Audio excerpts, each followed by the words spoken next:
మొదటగా ఈ వీడియోలో మనం భగవద్గీత అధ్యాయము 6 శ్లోకము 18ను పరిశీలిద్దాం. ఈ ధ్యానయోగ అధ్యాయంలో శ్రీకృష్ణుడు అర్జునుడికి ఒక పరిపూర్ణ యోగి యొక్క మానసిక స్థితిని వివరిస్తున్నాడు. మనస్సును జయించిన వ్యక్తి ఎలా ఉంటాడో ఈ శ్లోకంలో స్పష్టంగా తెలియజేస్తున్నాడు.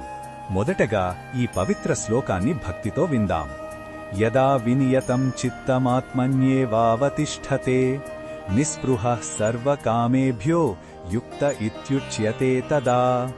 ఈ శ్లోకం అర్థమేమిటంటే, ఎప్పుడైతే ఒక వ్యక్తి యొక్క మనస్సు పూర్తిగా నియంత్రించబడి అది కేవలం ఆత్మయందే స్థిరంగా నిలుస్తుందో మరియు అన్ని రకాల భౌతిక కోరికల నుండి విముక్తి పొందుతుందో అప్పుడు ఆ వ్యక్తిని యుక్తుడు లేదా యోగంలో స్థిరపడినవాడు అని అంటారు. గాలి లేని చోట పెట్టిన దీపం వలె అతని మనస్సు ఏ కోరికల చేత చలించకుండా నిశ్చలంగా ప్రకాశవంతంగా ఉంటుంది.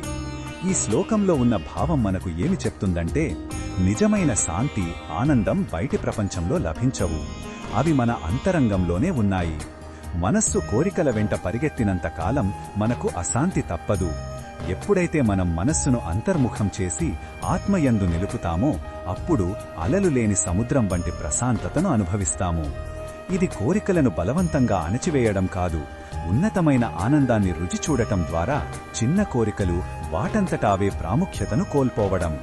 ఈ బోధనను మన దైనందిన జీవితంలో ఎలా ఉపయోగించుకోవచ్చు అంటే, మొదట మన ఆలోచనలను, కోరికలను సాక్షిగా గమనించడం అలవాటు చేసుకోవాలి.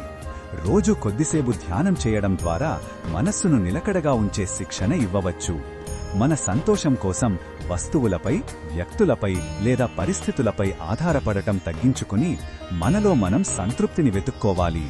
చేసే ప్రతి పనిని భగవంతునికి అర్పణగా భావిస్తే మనస్సు కోరికల బంధం నుండి నెమ్మదిగా విముక్తి పొందుతుంది. మరిన్ని భగవద్గీత శ్లోకాల అర్థాన్ని తెలుసుకోవాలంటే మా తదుపరి వీడియోలను తప్పకుండా చూడండి.